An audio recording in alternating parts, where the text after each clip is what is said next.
হাসরের ময়দানে আল্লাহ বলবেন, হাত কথা বল।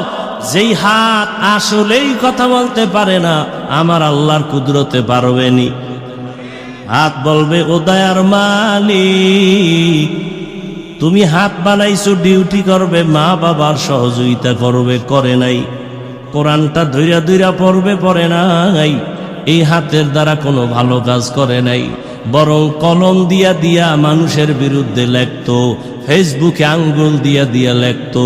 এইরকম হাত অপব্যবহার করনেওয়ালা জনগণ আমগো সমাজে আসেনি। চোখ বলবেন, হে মালিক, তুমি যে ডিউটির জন্য চক্ষু দিয়েছো, মা বাবার চেহারা দেখবে চোখ দিয়া সওয়াব। এই চোখ দিয়া কোরআন তাকায় তাকায় দেখবে সওয়াব। এই চক্ষু দিয়া